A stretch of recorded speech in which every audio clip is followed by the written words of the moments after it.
There are plenty of good decks and strategies in Yu-Gi-Oh! That reward you for playing skillfully. But what if you're not good? What if, like me, you suck at the game, but still desperately want to win? Introducing the FTK, or First Turn Kill. The FTKs exist in Yu-Gi-Oh! For a long time. Almost since the beginning of the game, players have tried to find unique methods of being degenerate and winning the game without giving your opponent the chance to play. Whether this is through alternative win conditions, milling your opponent out, or, as we will discuss today, burn.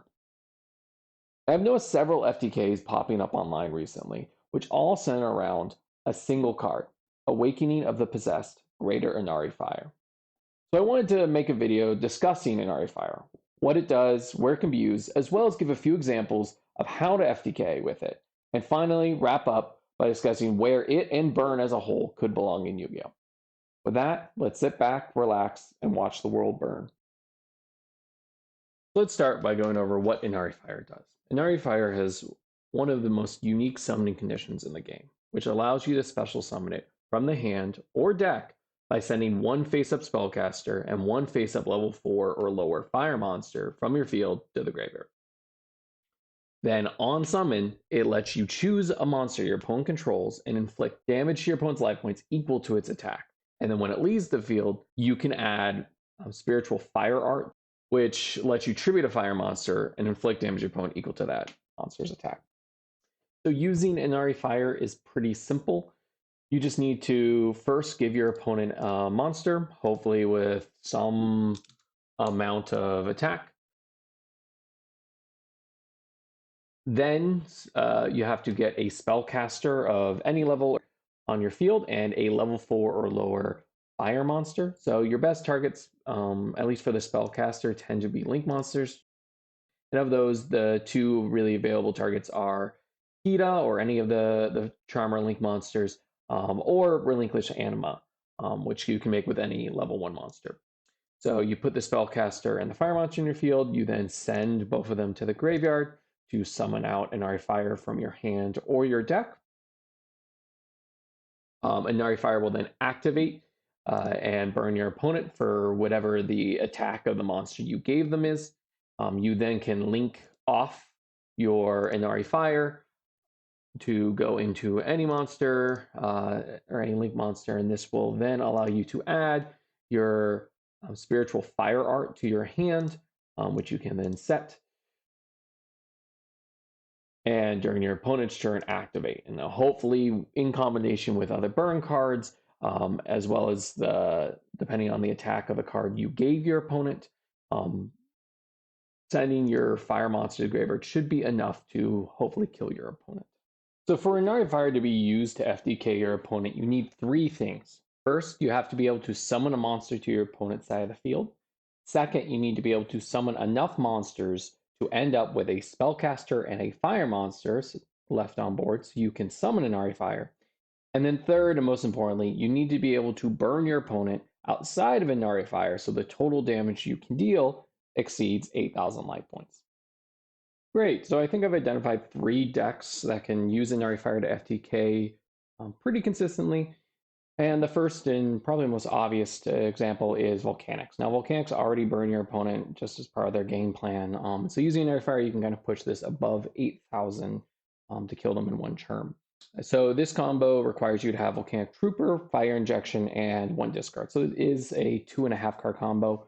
I've heard that once we get new Snake Eye support, this can be shortened down to a 1 card combo potentially, but this is how the combo stands right now.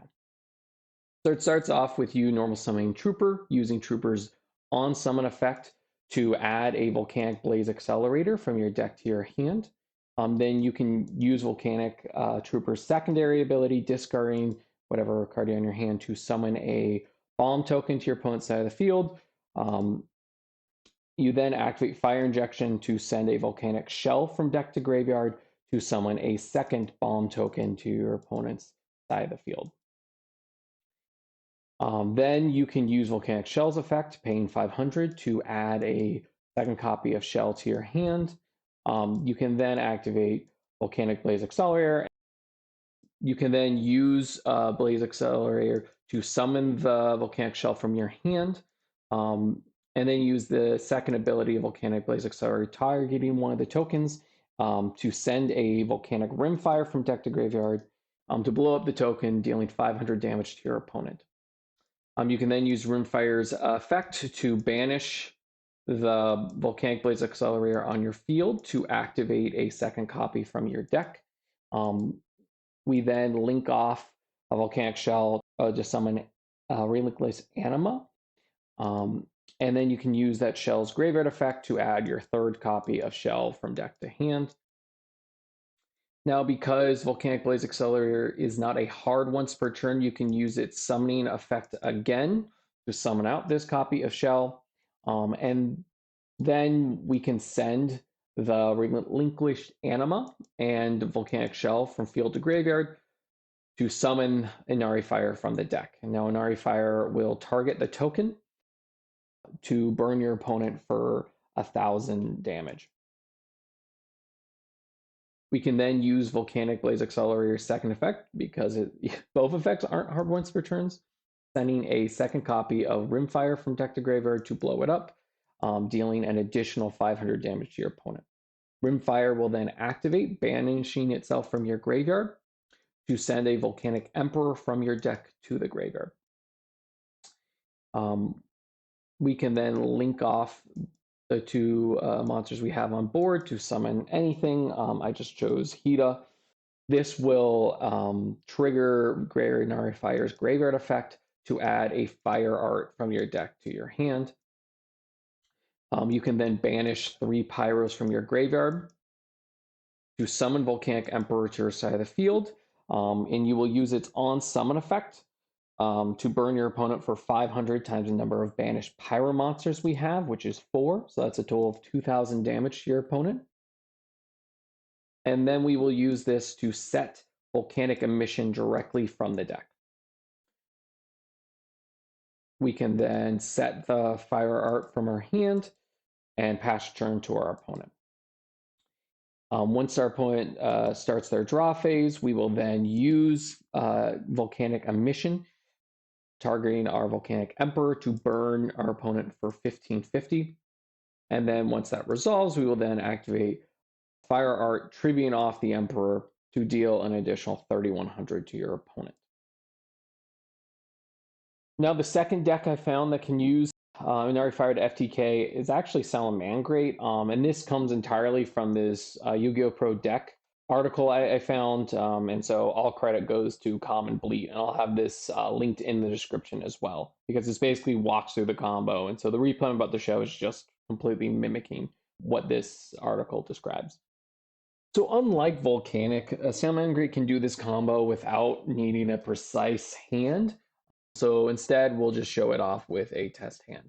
Now, the requirements instead are that you need to be able to summon a Link 4 Salamangreat while climbing into Heatleo on the way, and you need to search out Salamangreat Weasel throughout your combo. But if you can fulfill those 3 conditions, you can achieve this FTK. So here is a nice little sample hand that's just going to do some generic Salamangreat combos, adding Weasel in the process.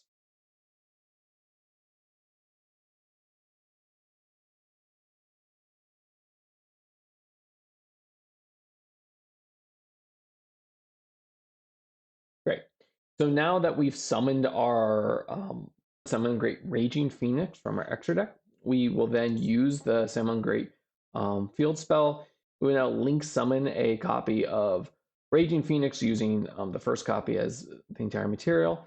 This then triggers Salamangreat Raging Phoenix's effect, allowing us to add any Salamangreat card from our deck to our hand. And so we will add Will of the Salamangreat. Now we will activate Will, and then Will's effect, since we do have a relink summoned monster, we can send it to the graveyard to summon 4 Salamangreat monsters from our graveyard.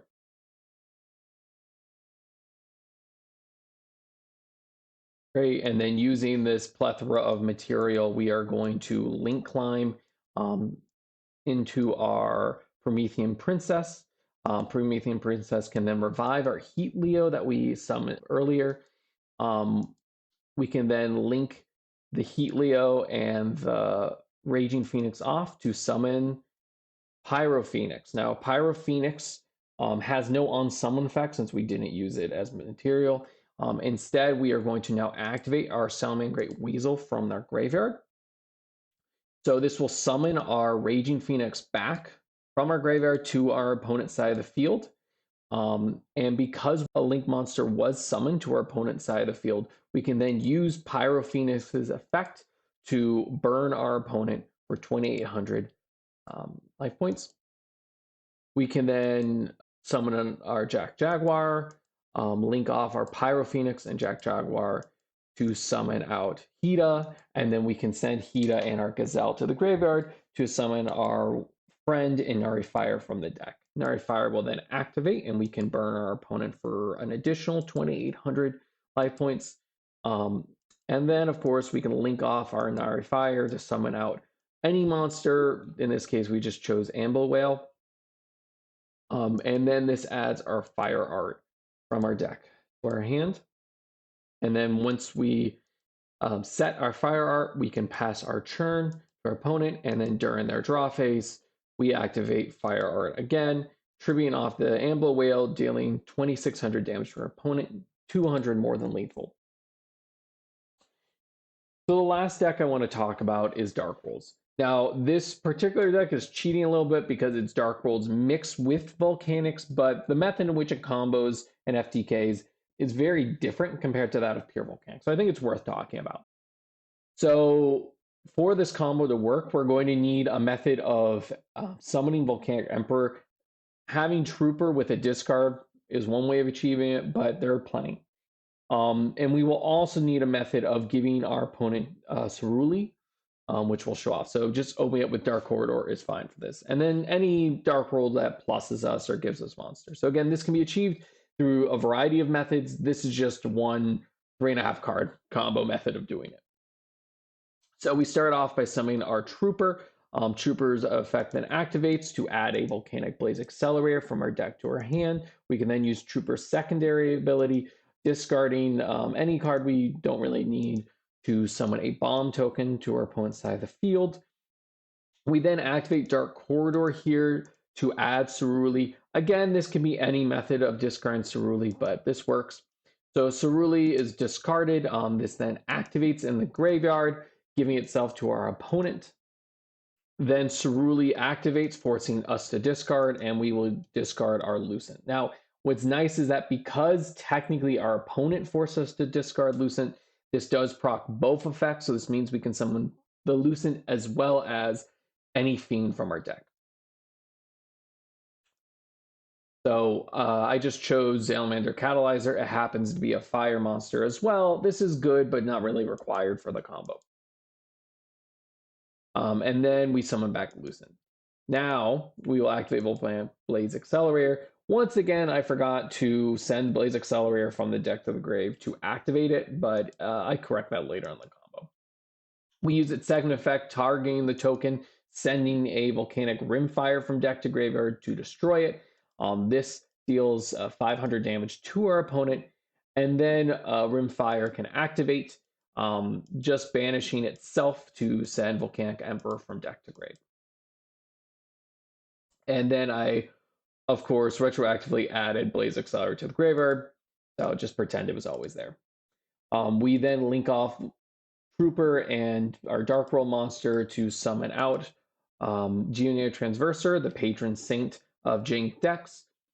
Then we can banish our Blaze Accelerator to summon out our Volcanic Emperor. And now we can use Volcanic Emperor's effect, burning our opponent for 500 and then setting Volcanic Emission from our deck. We then use Geoneer Transverser to swap monsters with ourselves. And then we can link off the Ceruli to summon out Relinquished Anima. And now that we have a Spellcaster and a level 4 or lower fire monster, we can then summon out our Inari Fire straight from deck. Inari Fire will activate and burn our opponent for 3,100. It is important to note that as long as our opponent maintains Volcanic Emperor on their side of the board, we will be taking 500 damage every time we summon. So just be cautious of that. Our opponent takes that 3100. We then link off the Inari Fire to go into Promethean Princess, but technically any fire link monster could work here. Inari Fire then triggers in the graveyard to add the fire art from our deck to our hand. We set the fire art and pass back to our opponent. And in their draw phase, we will activate Volcanic Emission. Now, importantly, because we are targeting their copy of Volcanic Emperor, they will take the full 3,100 points of damage. And then we can close out the game by using Fire Art, tributing our Prometheus Princess to deal 2,700 damage, well over lethal. And so what I love most about that last replay is that it showed that as long as you can give your opponent a monster, you can then use Geoneo Transverser to swap it and burn for game. So I went through and I tried to find all effects that can summon monsters to your opponent's side of the board that were at least somewhat playable, and this is what I found. All right, we already went over Trooper and Fire Injection summoning bomb tokens to your opponent's side. This does work. Similarly, we went over Weasel. But what's interesting is Dark World technically has 4 cards that can summon to your opponent's side of the board, whether that's from graveyard or deck. I will mention, however, that both Lucent and Rainbow can summon to either player's field, but they have to be discarded by your opponent's card effect, which typically means you've already given them a Ceruli. So it's an option, but usually you don't need to give them 2. And of course, there are the new TCG monsters, Gen and Ken, hashtag relationship goals. Obviously, this works pretty well in Dark World anyway, because you can summon Gen, give your opponent Ken, which gives you a draw 2 and discard 1. And again, this is going to be technically discarding from your opponent's card effect, so it could proc the secondary effects of all the Dark World monsters. But additional cards I didn't go over are the Virus Berserker lines or Virus Swordsman lines, because if you summon Virus Swordsman to your EMZ, technically you can summon Zero Day to wherever it points to, and that includes your opponent's field. There is also Nibiru. It is really nice for Inari, giving them a really big token, but obviously your opponent would already have a monster if you're going second, so it's not as big of a deal, but I figured it should be mentioned. The new Ubel support has a grinder golem that can give itself to your opponent, and Ubel already has some burn, so there is some synergy here, although I haven't found a degenerate combo yet. And then, of course, Black Garden. If you're going to have a bad FTK deck, you have to have Black Garden in it. And then some one-offs. I found there's a Sky Striker card that can give itself to your opponent and summon a Sky Striker from graveyard, so this does have some potential. And then, of course, Ibli. Not sure exactly if this is viable in a combo line or how you'd summon this, but either way, figure I should mention it. And then rounding off, we have 2 Destiny heroes, both of which summon to your opponent's side of the board. Departed, not really viable given that waits to your standby phase. But Dark Angel does see some play, and some people do like to give it to your opponent anyway. And so to round out the video, I wanted to go over what burn cards I think could be used to help supplement the damage. I think the main problem with using Inari Fire is that you have to find some method of totaling up to 8,000 life points, whether that's in the FTK or in a slur strategy. I'll talk about that at the end. But from what I found, there's 4 archetypes I think could work particularly well for this. Wind Witch is pretty interesting. It is a deck that naturally burns your opponent while summoning high-level wind synchro monsters, which can include Baron de Fleur or Crystal Wing. And they're all spellcasters, which is fabulous because you can use them to summon out Inari Fire from your deck. We then have Trickstar, kind of a Taxman-esque style deck that forces your opponent to pay every time they activate a particular card effect or resolve a certain effect.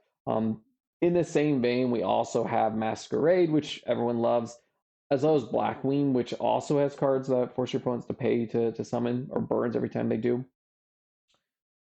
There's also Sword Soul. This one, typically you're required to play a certain number of Sword Soul cards, but using Long Wand and the Synchro 10 that no one uses, you can burn for as many 3,600 in a turn, which is nothing to scoff at. And then the last of the archetypes is Vanquish Soul. Heavy Borger can burn for 12 if you have Earth and Fire. And then they do have a trap where as long as you have 3 different attributes, you can burn for 1,800. Again, nothing to scoff at, and it can add up. And then, of course, there are some pretty good generic options. I want to shout out Ghost Mourner and Moonlit Chill, which can effectively be an effect veiler, but with a burn component associated with it. This already sees competitive play, but it's pretty good as a burn tool. Some more generic options that I'm less confident in. And then we have Ring of Destruction. I actually really like Ring of Destruction. I understand the errata did significantly nerf it, but still, having a target spot removal that does burn damage works pretty well, especially in decks such as Volcanic, that naturally does segmented burning rather than sequential burning. Means you can use this card earlier on and then close out game with a Volcanic Emission, with a Fire Art. We also have Gravedigger's Trap Hole. Burns your opponent, negates a card that activates in hand or grave, and can be used if you have a Trap Checks Perphlasia. So it insulates you from hand traps and deals damage, which is great. Some more traps that are kind of iffy, to be honest. And then we go into extra deck. There's actually several really interesting options for the extra deck. We've already talked about Pyro Phoenix, but Destiny Heroes do have some burn options. Dragoon is a really nice method of popping. Obviously, it's good as a negation if you're going first and popping going second, but it does work. We already talked about Sword Soul. Level X Lord's pretty good. And then we have Masquerade. To be honest, there's several really good fusions that all burn your opponent. And Masquerade's pretty nice. And I think there could be a method of using all of these fusion monsters together or having at least some of them overlap. We have generic Link monsters that are really good at burning. And then we have generic Synchro monsters and Exceeds. All right. And then more generic options continue above. I think there also is an FTK that I've seen online that uses Proxy F Magician to summon Blaze Phoenix. And importantly, Blaze Phoenix isn't a once per turn effect. So summoning Promethean Princess can loop this a few times. It's very degenerate and it does add up. And then there are some other effects that are kind of cute, like a Flame Wingman, where when it destroys something, it deals a particular amount of damage to your opponent. We also have direct attackers or U-Bell style cards that reverse any battle damage back to you. And there are cards such as the Watts that can deal small little direct attack damage. Or Chronomaly Atlantis, which can have your opponent's life points. And this card actually has been used in combination with Dark Worlds for a different FTK strategy. Doesn't use Inari Fire, but it is pretty interesting that you can achieve this. So in the end, burn doesn't need to really be a long, drawn-out FTK combo sequence that tries to kill your opponent in one go. I think there exists enough burn effects that can be used out of sequence to slowly chip away at your opponent. And with enough of these cards and extenders, it is conceivable you could have a deck that can kill your opponent through 2 or 3 different hand traps. And I think the real hidden benefit of these burn effects is that there could exist a burn deck that forces your opponent to waste interruptions on burn effects and then use your remaining resources to lock your opponent. And this slower grind your burn deck perfectly fits with the new Volcanic support, with Emperor being a powerhouse, resummoning itself and burning your opponent every single turn. And as I've said, I'm not a good deck builder, nor a good player, nor honestly a good person, but I think there exists a combination of various burn/grindy cards out there that can consistently chip away at your opponent's life points. And if that all fails, I think the deck can still have a Hail Mary play to try to go for the FTK, hoping your opponent has no interruption. So that's all I've got. Let me know if there's any other FTK decks that I've missed that could use Inari Fire or currently use Inari Fire. And let me know if you like this type of video. I'm interested in doing other discussions of super fun and interactive gameplay. If you like the video, give it a like, subscribe, let me know what you'd like to hear next, or if you have any other fun decks to talk about. And if you hated the video, like, subscribe, let me know why you hated it, and I'll try to get better. With that, I'll wrap it up, and I'll talk to you next time.